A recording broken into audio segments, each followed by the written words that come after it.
pythons are taking over part of the state, slithering right into people's backyards, and now Florida is declaring open season on the predators. Most people think they know the Everglades. They see it from the safety of an airboat, a vast, shimmering river of grass filled with alligators and elegant wading birds. But if you look closer, past the postcard scenery, there is a brutal war happening in the tall grass.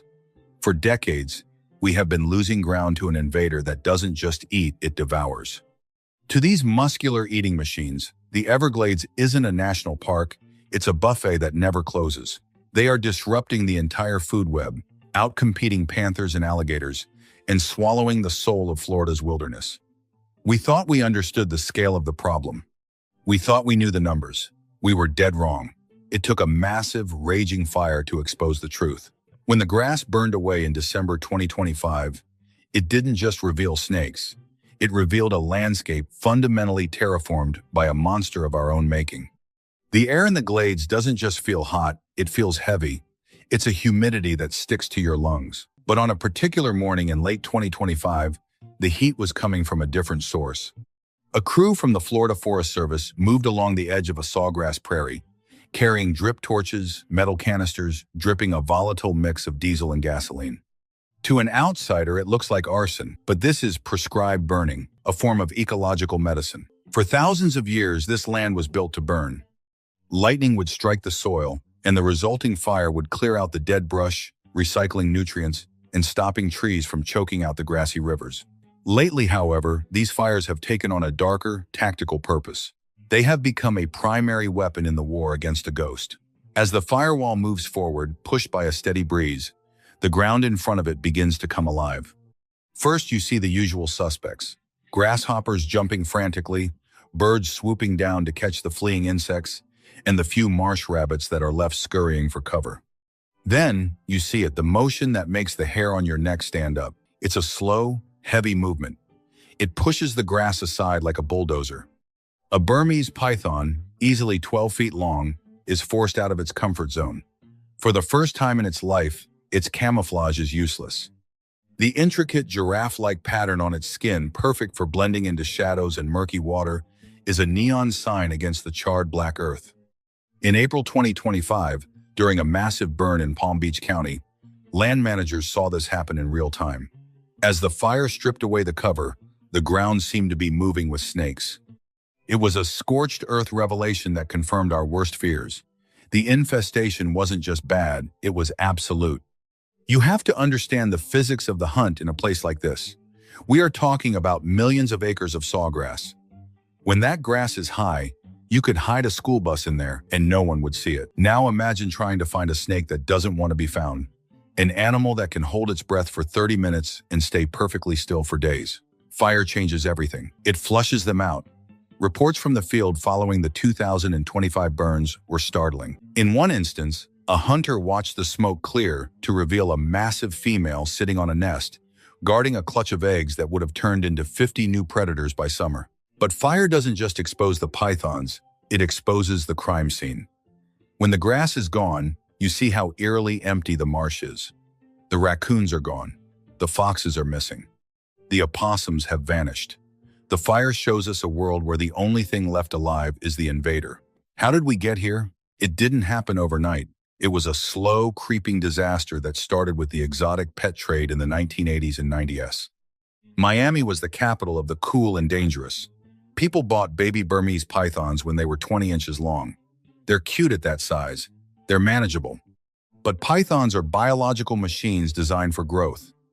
That cute baby turns into a 6-foot snake in a year. Then 10, then 15.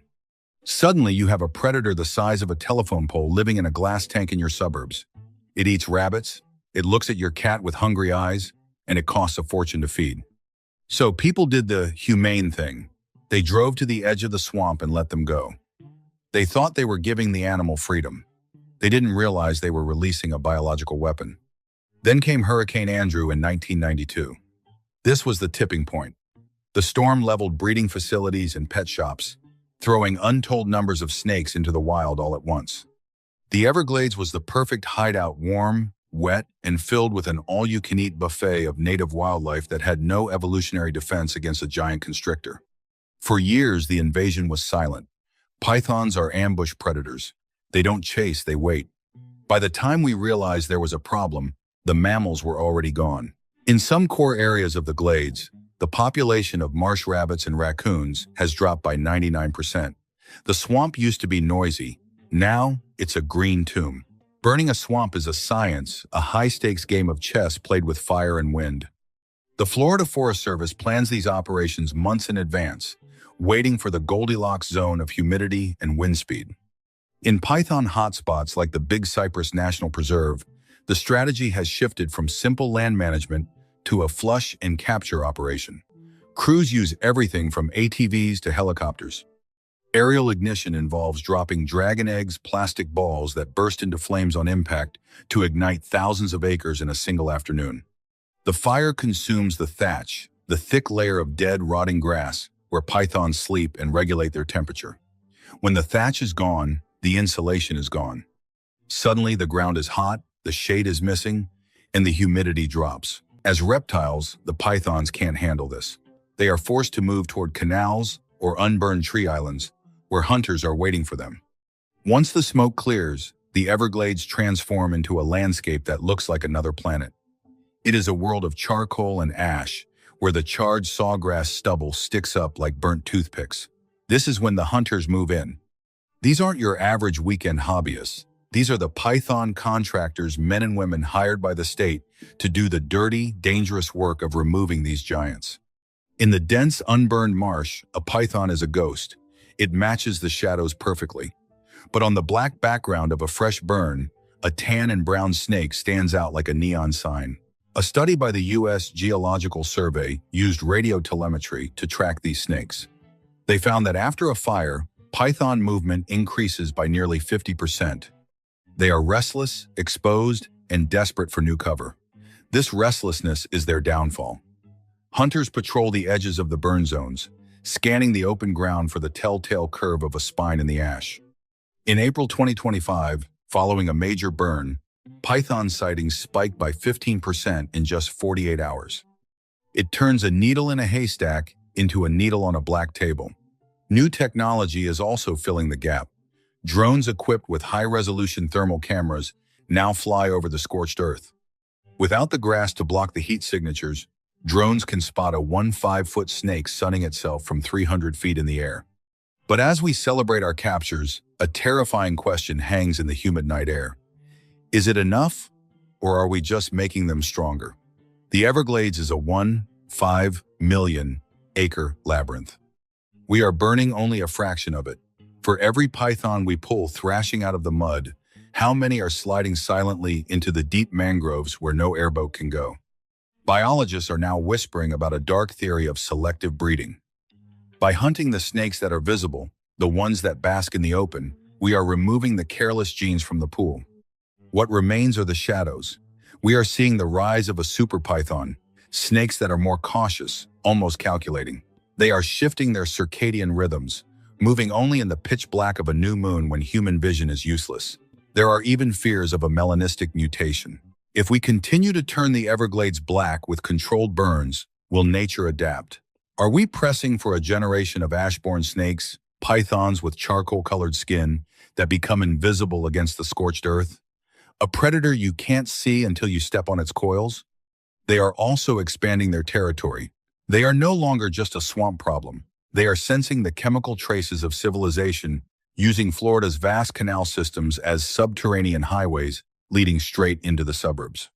They are appearing in pool pumps in Miami and backyards in Homestead, drawn by the heat of engines and the density of pets and rats. If fire is our hammer, science is trying to forge a scalpel. But the deeper we dive into the solutions, the more it sounds like a horror story waiting to be written.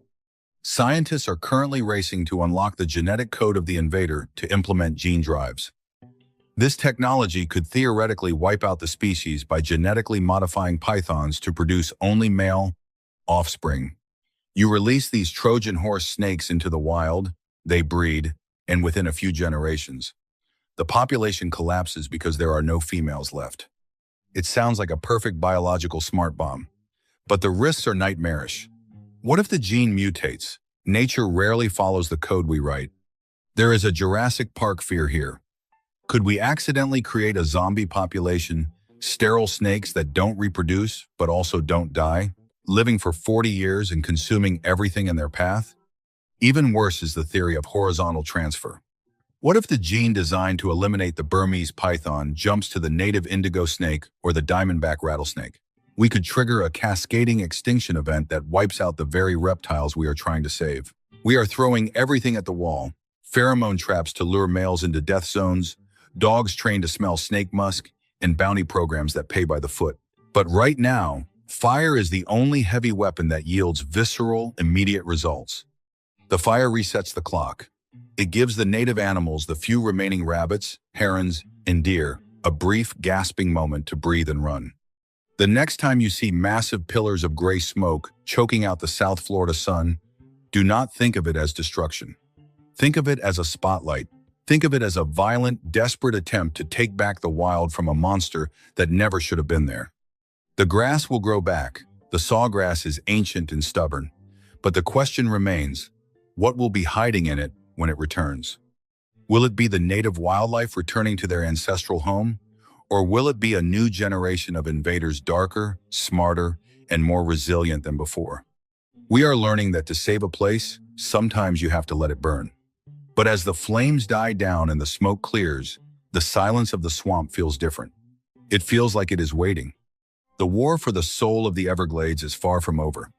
In fact, it might just be the opening skirmish of a much stranger, darker battle. When we talk about the 99% decline in small mammals, we often focus on the loss of the animals themselves. But the fire reveals a much more terrifying truth: the trophic cascade. In a healthy ecosystem, predators like the Florida panther and the American alligator keep the balance. But the python is a biological black hole. By removing the mid-level mammals, the raccoons, the opossums, and the rabbits, the pythons are starving the native apex predators. We are finding panthers that are emaciated, their ribs showing through their fur, because the snakes got to the deer and the hogs first. The fire strips away the grass and shows us a landscape where the symphony of life has been replaced by a monotone of scales. This is the death of a complex network. When the mammals vanish, the seeds they used to spread stop moving. The plants begin to change. The very soil composition shifts. The Everglades isn't just being eaten, it's being erased from the bottom up. The most chilling revelation from the recent burns isn't what was found on the ground, but what was found under it. Florida sits on a foundation of porous limestone, a Swiss cheese landscape of solution holes and underground caves. Hunters are reporting a new disturbing behavior: subterranean refugia. As the surface burns and the heat becomes intense, the pythons aren't just fleeing to the water, they are retreating into the deep, cool limestone labyrinths. These are places where fire cannot reach, where drones cannot see, and where oxygen is recycled through the rock. We are realizing that we are only fighting the surface war. Beneath our feet, a subterranean army is waiting out the flames. These limestone caves act as bunkers, allowing the pythons to survive the most intense prescribed burns. Even more terrifying is the theory that these caves connect to the state's vast drainage and sewer systems. We aren't just dealing with a swamp invader anymore. We are dealing with an urban infiltrator that can travel miles underground, emerging in a suburban backyard, far from the reach of any forest ranger. As the war escalates, the question of ethics begins to burn as hot as the sawgrass. We are using fire, drones, bounties, and potentially genetic weapons. But at what point do we become the monsters we are trying to stop? The use of Judas snakes, male pythons fitted with radio trackers that lead hunters to breeding females, is effective but grim. We are using the animal's own biological drive for companionship and reproduction as a tool for its execution. The fire acts as a mirror. It forces us to look at the consequences of our own negligence, the decades of the pet trade, the lack of regulation, and our slow response to the initial threat. The scorched earth is a reminder that we are the ones who opened the door. The pythons didn't ask to be here. They are simply doing what they were designed to do: survive and conquer. If you enjoyed this deep dive into the scorched earth war for the Everglades, make sure to hit that like button and subscribe. We're going to keep following these hunters and scientists as they push deeper into the heart of the swamp. Thanks for watching.